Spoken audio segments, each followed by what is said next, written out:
A Marine veteran finds himself homeless after a local shelter prioritizes woke diversity quotas over veteran support. As he battles societal injustice and personal demons, he uncovers a web of corruption that reveals betrayal from an unlikely source. The neon glow of the city blurred through James Miller's rain-soaked windshield as he gripped the eviction notice in his trembling hand. The words seemed to scream at him, louder than the honking cars and rushing footsteps outside. Notice to vacate, 30 days overdue. For a man who once stared death in the eye on the battlefield, it was this piece of paper, just ink and threats, that finally brought him to his knees. A decorated Marine, now discarded by the very system he fought to protect. Before we dive into James's harrowing journey, take a moment to comment where you're watching this from. It reminds us just how far these untold stories reach. And if you believe these voices deserve to be heard, don't forget to hit subscribe. Let's ensure no hero is forgotten. Woke policies had left him homeless, and now survival would be his next war. James sat in his truck, parked on the side of the street, clutching his duffel bag like a lifeline. Memories of his military career played on a loop in his mind, a cruel reminder of how far he had fallen. Once he had stood tall in his uniform, saluted by strangers who respected his sacrifices. Now, people avoided his eyes as if his presence were a contagion. When his PTSD began affecting his job as a machinist, the factory let him go with a polite apology, and the bills had piled up faster than he could comprehend. Desperation had led him to the city shelter that morning, hoping for a bed and a hot meal. But his plea was met with cold indifference.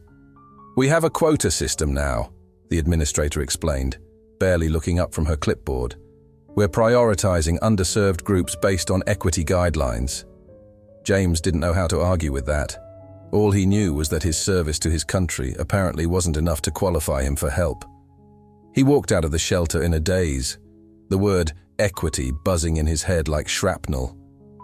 Rain began to fall as James wandered aimlessly through the streets, his boots splashing in puddles. The city felt alien to him now, skyscrapers towering like silent judges over his broken state. His chest tightened as flashes of his time in Afghanistan surfaced. The roar of explosions, the cries of his fallen brothers, they haunted him. He had fought for his country, endured the horrors of war, and yet here he was, discarded like yesterday's trash. He couldn't even bring himself to call his family. The shame would have been unbearable. The park bench he found offered little comfort, but it was better than the concrete. James slumped onto it, pulling his jacket tighter against the cold. He thought of the men he had led in battle, how they had relied on him to stay strong, to survive. What would they think if they saw him now? The thought brought a lump to his throat, and he swallowed hard, refusing to let the tears come. He had to stay strong, even if no one was watching. It was late when he first saw her, a young woman with a camera slung over her shoulder, her eyes scanning the park as if searching for something, or someone. James didn't want to be found, but she approached him anyway, her steps hesitant yet purposeful. "Excuse me," she said, her voice soft but firm. "I'm Sarah Cooper, a journalist. May I sit?" He gave her a skeptical glance but nodded, too tired to argue. What could she possibly want with someone like him? Sarah explained that she was working on a piece about homeless veterans, her voice carrying genuine curiosity rather than pity. James hesitated, the instinct to protect his pride warring with the temptation to finally be heard.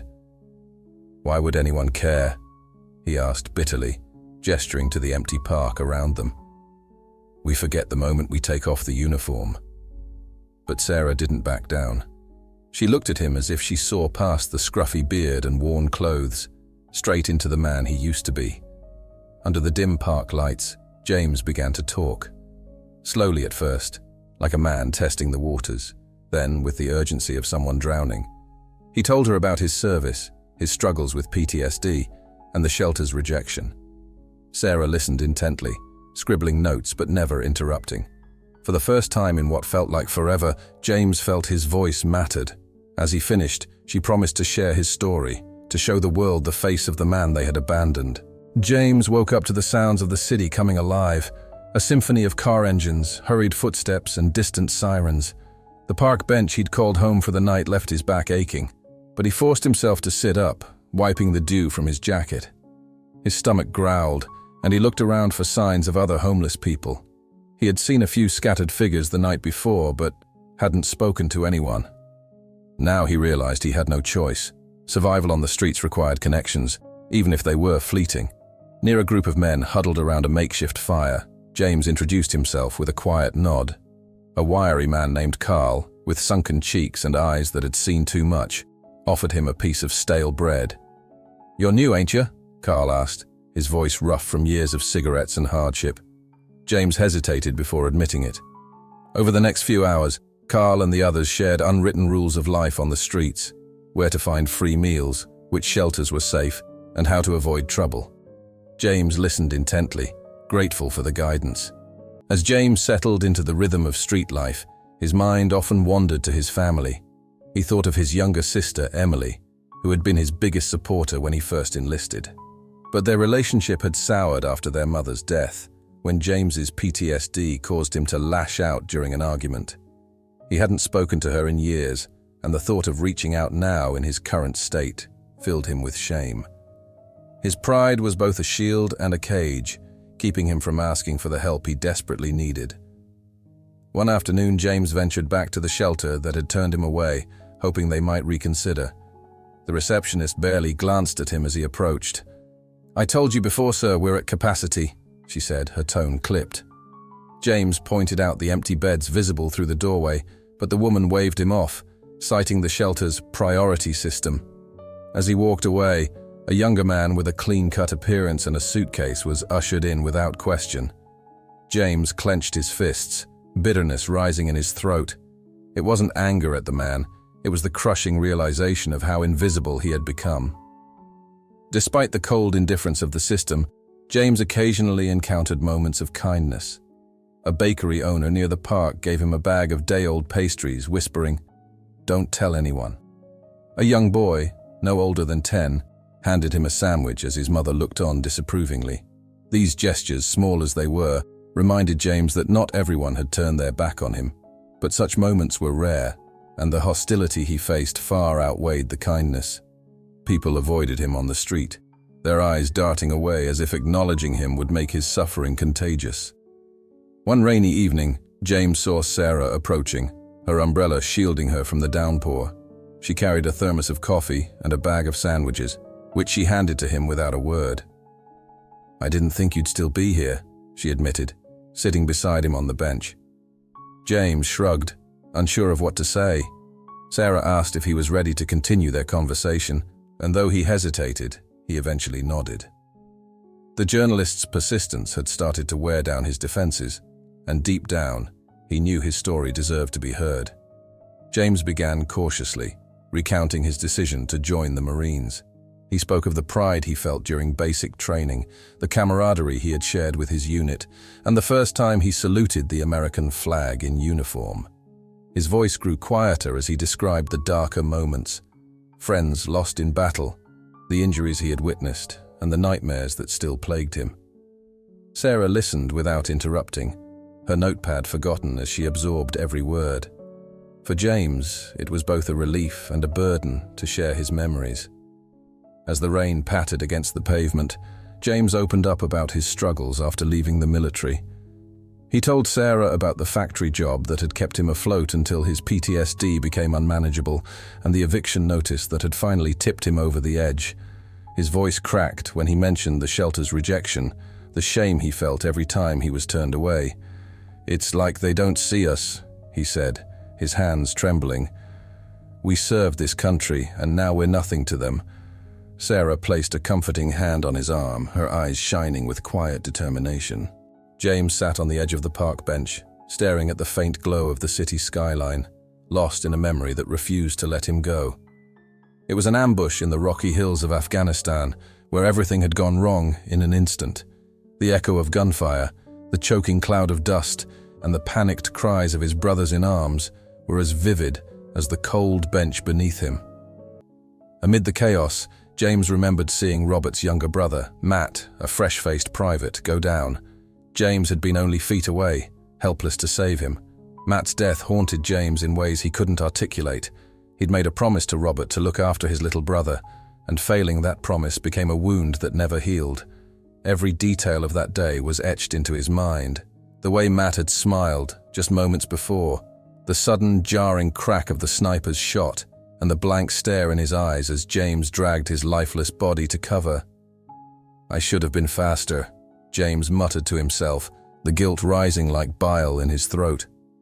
The ghosts of war weren't just memories, they were accusations. The flashbacks weren't confined to his waking hours. Nights were no refuge for James. His sleep was plagued by nightmares so vivid they left him drenched in sweat and gasping for air. He'd wake up, hearing explosions that weren't there, feeling the phantom weight of a rifle in his hands. During the day, loud noises, a car backfiring, a distant siren, sent him spiraling into panic. It was no wonder the factory had let him go. The constant hypervigilance made it impossible to focus, and the few co-workers who had tried to help soon gave up when James lashed out in frustration. When he first sought help from the VA, James thought it would be the turning point. Instead, it became another battle. Paperwork errors delayed his application for weeks, then months. By the time his claim was reviewed, his benefits were denied due to a lack of documentation. He appealed, but the process felt endless. Each letter and phone call met with bureaucratic indifference. "We're doing our best," they told him, as if that would fill the emptiness in his fridge or quiet the screaming in his mind. Eventually, James stopped trying, feeling more abandoned than ever. The guilt was the heaviest burden. James couldn't shake the feeling that he didn't deserve to be here, breathing, when so many of his brothers had died. He saw their faces in every reflection, their voices in every silence. Matt's was the loudest. "Why you?" the voice seemed to ask. "Why not me?" It was a question James couldn't answer. He threw himself into odd jobs, trying to drown out the guilt with physical exhaustion. But the pain followed him wherever he went. His pride kept him from sharing these feelings, even with the few people who cared. When Sarah returned to the park one afternoon, James almost didn't notice her. He was too deep in his thoughts, staring at his hands as if they held the answers he sought. "James?" she said softly, breaking his trance.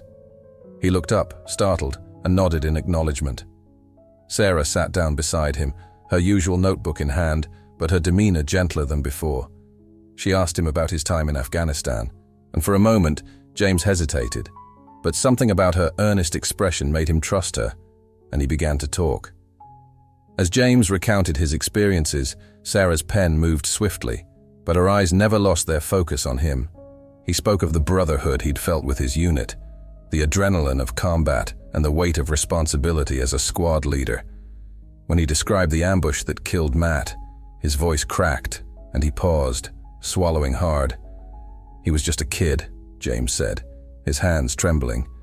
"He looked up to me, trusted me to keep him safe, and I failed him." Sarah's eyes filled with tears, but she said nothing, letting James's words hang in the air. Sarah's empathy was palpable, and James found himself sharing more than he intended.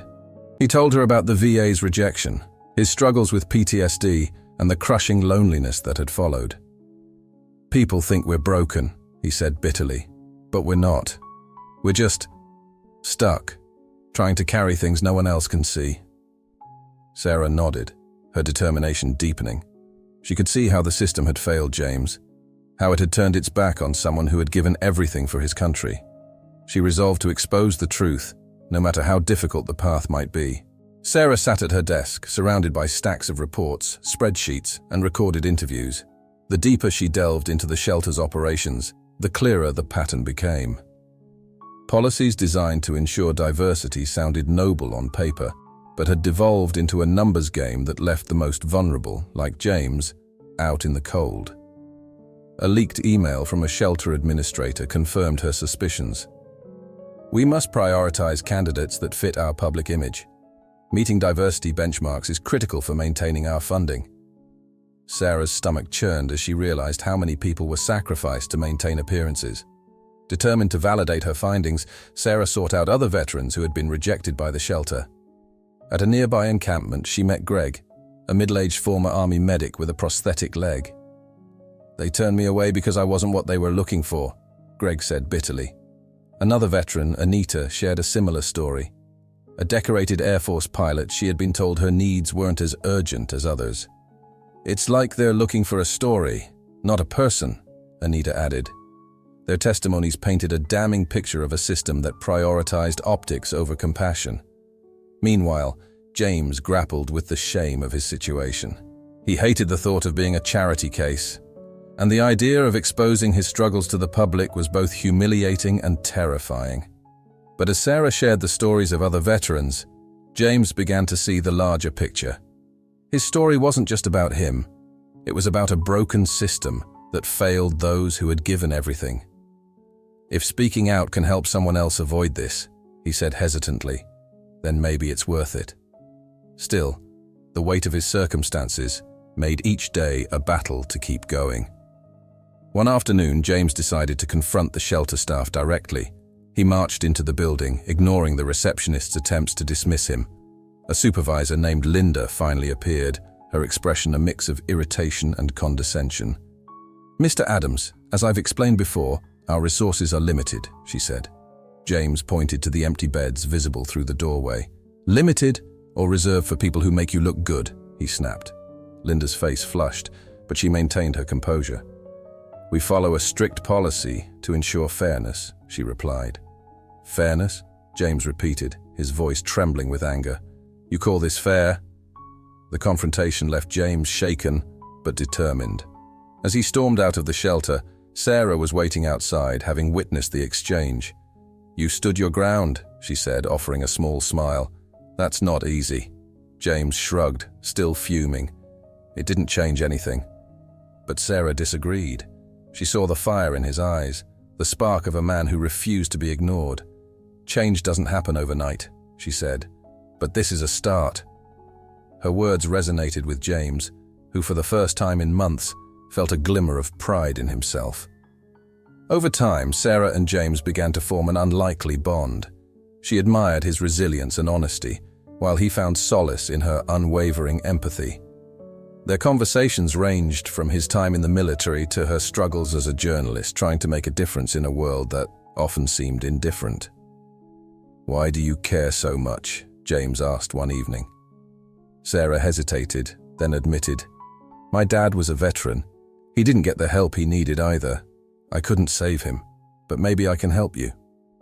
Her vulnerability touched James, deepening their connection. Inspired by Sarah's determination, James agreed to let her publish his story. He even joined her for interviews with other veterans, lending his voice to their shared cause. Each story they uncovered reinforced the systemic failure of shelters like the one that had turned James away. For James, hearing these stories was both heartbreaking and empowering. He wasn't alone in his struggles, and together they were shedding light on a problem that could no longer be ignored. "If enough people hear us," he told Sarah, "maybe they'll finally start to listen." James sat in the circle of folding chairs under a dimly lit bridge, surrounded by a handful of veterans who had gathered to hear his idea. The air smelled of damp concrete and desperation, but for the first time in years, James felt a sense of purpose. "We're not here to cause trouble," he began, his voice steady despite his nerves. "We're here to be heard. If they won't listen to one of us, maybe they'll listen to all of us." Heads nodded, the resolve in their faces reflecting years of shared struggle. It was the beginning of something bigger.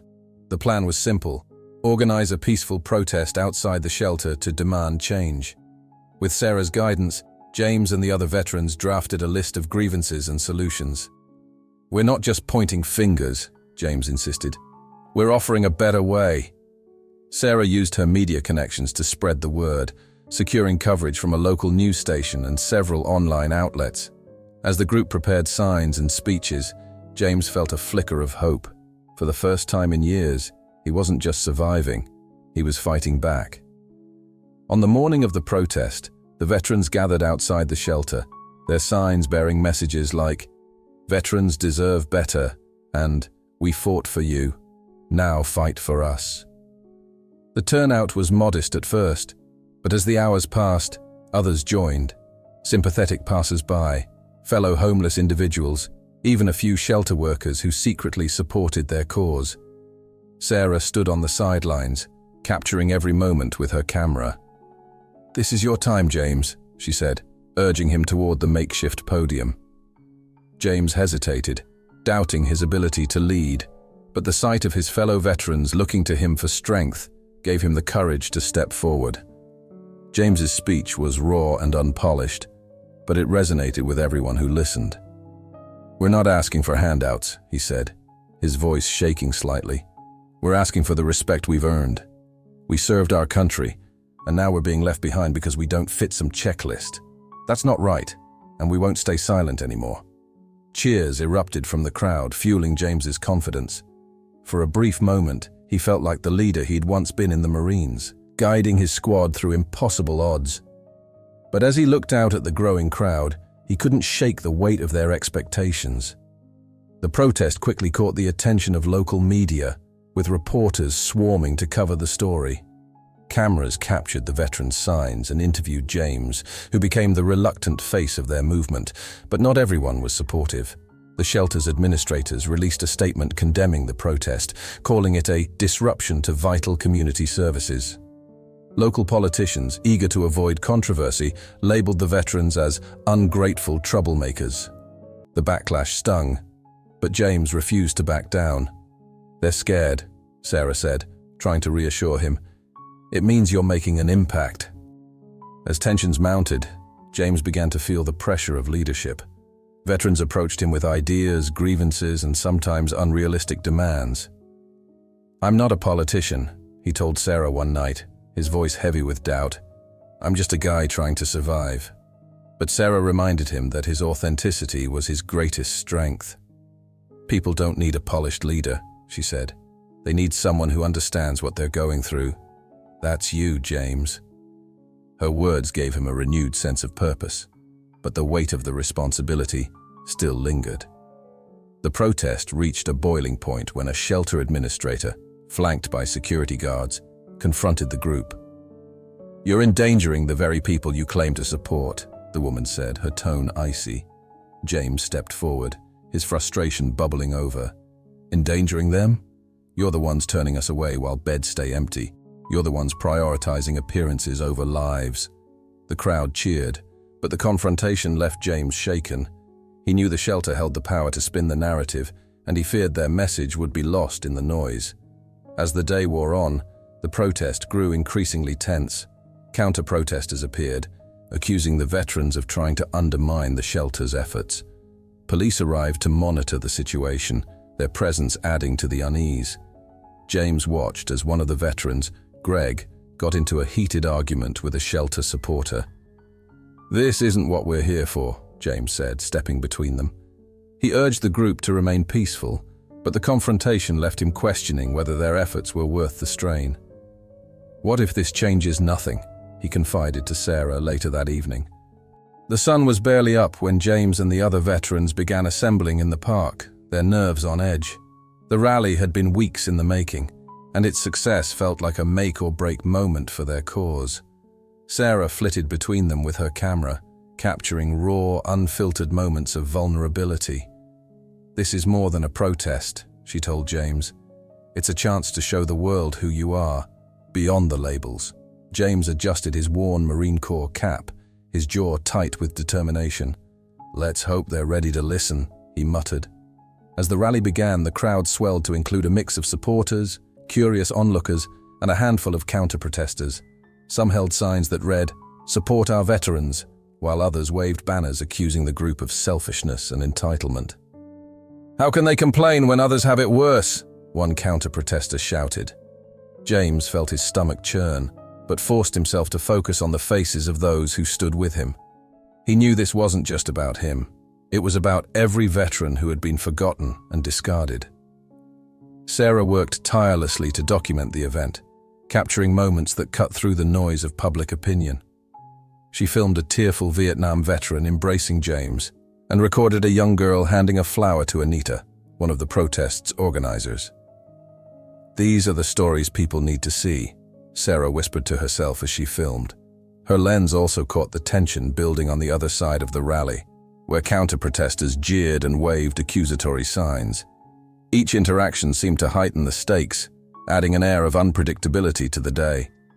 James took the stage, the weight of the moment pressing down on him. He scanned the crowd, his gaze lingering on the mix of hopeful and hostile faces. Taking a deep breath, he began to speak. "My name is James Adams. I served my country as a Marine, and when I came home, I thought I'd be safe. I thought I'd be valued. But the truth is, the fight didn't end overseas. It's still happening here." His voice cracked as he recounted his betrayal by the shelter and the systemic neglect of veterans. "We fought for you. Now we're asking you to fight for us."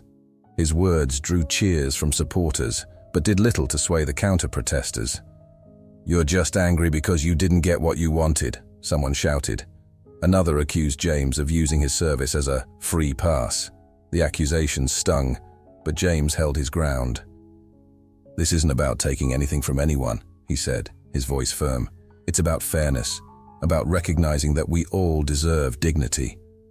Sarah's camera captured every word, her heart aching as she saw how much the criticism affected him despite his brave face. Tensions boiled over when a counter-protester approached the veterans, yelling and pointing fingers. Greg, ever hot-tempered, stepped forward to defend their cause, but James quickly intervened. "We're not here to fight," he said, placing a hand on Greg's shoulder. "That's not who we are." The standoff drew the attention of police officers stationed nearby, who moved in to separate the groups. The incident left James rattled but resolute. "They want us to lose control," he told the group later. "We can't give them that satisfaction." Despite the challenges, the rally managed to shine a spotlight on the veterans' struggles. Local news outlets aired clips of James's speech, juxtaposed with interviews from supporters who shared their own stories of neglect and hardship. Sarah's footage, uploaded online, began to gain traction, with viewers praising the veterans' courage and calling for accountability from the shelter. "You're making a difference," Sarah told James as they reviewed the coverage. But James wasn't so sure. "It still feels like we're shouting into the void," he admitted. The shelter's administration wasn't about to back down quietly. They released a scathing statement accusing the veterans of spreading misinformation and harming the community's most vulnerable. "They're trying to discredit us," Sarah said, her frustration evident.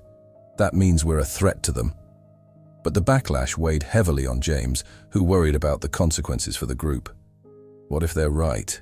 he asked Sarah one night. "What if we're just making things worse?" She shook her head, her voice firm. "You're not wrong for wanting to be treated with respect. Don't let them make you doubt that." As the rally drew to a close, James stood with the other veterans, exhausted but united. The day hadn't gone perfectly, but it had planted a seed. Calls for an investigation into the shelter's practices began circulating, fueled by the media attention and public outcry. For the first time, James felt a glimmer of hope that real change might be possible. "This isn't the end," he said to the group. "It's just the beginning." And though the road ahead remained uncertain, James knew they were stronger together than they had ever been alone. Sarah sat hunched over her laptop in the dim light of her apartment, scrolling through financial records she'd obtained through a Freedom of Information request. Each line of data painted a troubling picture of the shelter's operations: inflated expenses, vague contracts, and discrepancies in how government funds were allocated. "They're funneling money somewhere it doesn't belong," she muttered, her fingers flying across the keyboard. When she cross-referenced the shelter's budget with public filings, the numbers didn't add up. Her chest tightened with the weight of what she was discovering. Meanwhile, James received an unexpected piece of news that threw him off balance. Robert, his childhood friend and the brother of his late best friend, was on the shelter's board of directors. At first, James didn't want to believe it. Robert had always been ambitious but fair, or so James thought. "Why didn't he tell me?" James asked Sarah during a late-night conversation. "If he knew I was struggling, why didn't he step in?" The revelation gnawed at him, stirring a mix of confusion and anger that he couldn't shake. As James wrestled with his feelings, memories of Robert began to surface, memories that cast their friendship in a new light. He recalled the way Robert used to bristle whenever people praised James's bravery during his military service. "You're not the only one who's sacrificed," Robert had once snapped after a family dinner. At the time, James had brushed it off as harmless frustration. But now, in the wake of Robert's silence and the shelter's betrayal, those moments took on a sinister edge. Could Robert have harbored resentment all along? The turning point came when Sarah received an email from a whistleblower who worked at the shelter. "I've seen enough to know something's wrong," the anonymous message read. The sender attached internal documents that revealed a web of financial corruption within the shelter's leadership. Funds meant for housing and support services had been funneled into lavish perks for board members, including luxury retreats and inflated salaries. Sarah's hands trembled as she read through the files, each revelation more damning than the last. She called James immediately. "You're not going to believe this," she said. When Sarah showed James the documents, his initial reaction was disbelief. "This can't be real," he said, shaking his head. But as she walked him through the evidence, a heavy silence settled over him. The shelter he had once turned to for help was not just incompetent. It was actively exploiting the people it claimed to serve. And Robert, his childhood friend, was at the center of it all. "He knew," James whispered, his voice thick with emotion. "He knew, and he let it happen." Flashbacks of their shared history came flooding back. Robert cheering him on at his high school football games, sending care packages while James was deployed, and standing beside him at Robert's brother's funeral. Those memories now felt tainted, overshadowed by the possibility that Robert's jealousy had driven him to betray not just James but countless others. "I trusted him," James said to Sarah, his hands clenched into fists. "And he turned his back on me when I needed him the most." Determined to hold the shelter accountable, Sarah reached out to her media contacts, providing them with the whistleblower's documents. The story broke like a storm, with headlines exposing the shelter's corruption and its leadership's greed. Public outrage was immediate, with calls for investigations and resignations flooding social media. But for James, the victory felt hollow. While the exposure of corruption was a step forward, the personal betrayal cut deep. "This isn't just about the shelter," he told Sarah. "It's about the people behind it, the ones who chose profit over people." As the investigation gained momentum, Robert reached out to James, requesting a meeting. At first, James refused, unwilling to face the man he once considered a brother. But Sarah urged him to hear Robert out, if only to get answers. "You deserve to know the truth," she said. Reluctantly, James agreed, though his anger simmered just below the surface. "If he's looking for forgiveness," James warned, "he's not going to find it." The stage was set for a confrontation that would test James's resolve and unravel the final threads of a friendship already frayed by betrayal. As he prepared to face Robert, James felt a mix of emotions: anger, sadness, and a lingering hope that maybe, just maybe, there was an explanation that could make sense of it all. But deep down, he knew the man he was about to meet was not the same friend who had once stood by his side.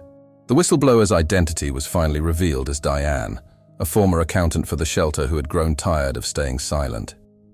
Meeting Sarah and James in a quiet cafe, she laid out the full extent of the corruption. "Robert knew everything," she said, her voice trembling. "He signed off on the budgets and ensured no one would dig too deeply. He even made sure the quotas were publicized to distract from what was really going on." The words hit James like a freight train. His chest tightened as he realized the depth of his old friend's involvement. Diane's testimony, combined with the documents she provided, left no room for doubt. Robert wasn't just a passive participant. He was actively complicit in exploiting the shelter's funds and policies. "This wasn't just incompetence," Sarah said as they reviewed the evidence later that night. "It was deliberate. He knew veterans would suffer, and he didn't care." James sat in silence, staring at the papers spread out before him. Each line was another nail in the coffin of a friendship he had once cherished. Unable to hold back any longer, James agreed to meet Robert face to face. They chose a secluded park where they wouldn't be overheard, but the tension was palpable from the moment they arrived. Robert approached with a forced smile, but James's cold gaze stopped him in his tracks. "You've got a lot of nerve," James said, his voice low and steady. "I trusted you, Robert. I thought you were better than this."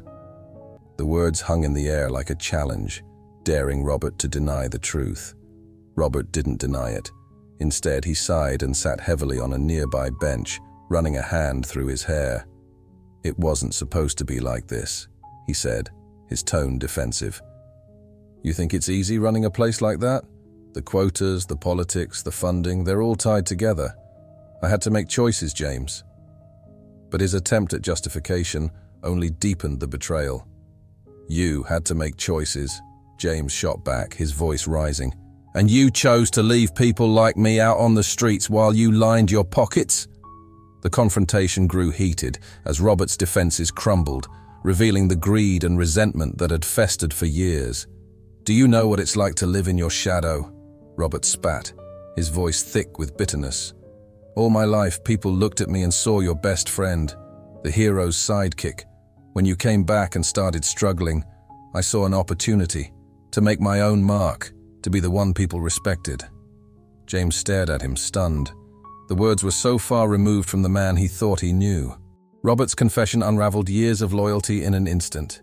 He admitted to prioritizing public image and personal gain over genuine aid, even going so far as to manipulate the shelter's quotas to curry favor with influential donors. "It wasn't about you," Robert said, his tone almost pleading. "It was about survival. In this world, you do what you have to." But his words rang hollow. "No, Robert," James said, his voice breaking. "You don't get to play the victim. You chose greed over decency, and people like me paid the price." The betrayal cut deeper than James could have imagined. He thought of the nights he'd spent shivering on the streets, the meals he'd gone without, the countless veterans he'd met who had faced the same indignities, all because of decisions Robert had made. "I needed help, Robert," James said, his voice trembling. "We all did, and you turned your back on us. How do you live with that?" For the first time, Robert looked genuinely ashamed, but James wasn't sure if it was regret or just the fear of being caught. As the conversation came to a close, James found himself at a crossroads. Part of him wanted to walk away, to leave Robert to his guilt and focus on rebuilding his own life. But another part of him, stronger, fiercer, knew that he couldn't stay silent. The veterans who had suffered because of Robert's actions deserved justice, and James had a platform to ensure their voices were heard. "I don't care what happens to you," James said, standing to leave, "but I'm not going to let you or anyone else get away with this." The courtroom buzzed with anticipation as James stepped into the witness stand. His hands trembled slightly, not from nerves, but from the weight of the moment. As he looked out over the crowded room, he caught glimpses of veterans who had come to support him, faces weathered by their own battles, yet filled with determination. The prosecutor's voice pulled him back to the present. "Mr. Miller, can you describe your experience with the shelter and how its policies affected you and other veterans?" Taking a deep breath, James began to speak, his voice steady and clear. His testimony painted a vivid picture of systemic neglect and betrayal. He described the nights spent on cold streets, the humiliation of being turned away by a shelter he thought would help, and the crushing realization that the very institution meant to serve him was prioritizing appearances over lives. Every word cut deeper into the defense's arguments, laying bare the truth of the shelter's corruption. When asked about Robert, James hesitated, the betrayal still fresh. "Robert was my friend," he said finally, his voice heavy with emotion. "But he made choices that hurt countless people, and he has to answer for that." The prosecution introduced the whistleblower's evidence, including the damning financial records and internal emails. Diane's calm, methodical testimony reinforced James's claims, leaving little room for doubt. The defense tried to spin the story, suggesting that the veterans were being used as pawns in a media spectacle. But Sarah's reporting had already swayed public opinion. Her documentaries on the veterans' struggles and the shelter's corruption had gone viral, sparking outrage across the nation. Protesters stood outside the courthouse demanding justice for those who had been abandoned. Robert took the stand next, and the courtroom fell silent. His lawyer coached him to appear remorseful, but his words rang hollow. "I didn't intend for anyone to get hurt," he said, his voice lacking conviction. "I was just trying to keep the shelter afloat." The prosecutor pounced on his admission, pointing out the lavish retreats, inflated salaries, and manipulated quotas. Robert's weak defense crumbled under scrutiny. James watched, a mix of anger and sadness churning within him. This was the man he had once trusted, now exposed for what he had become. The trial's turning point came when the prosecutor revealed the shelter's rejections of veterans, presenting heartbreaking stories from others who had been turned away. Photos of homeless vets sleeping on sidewalks, juxtaposed with the shelter's glossy promotional materials, struck a nerve with the jury.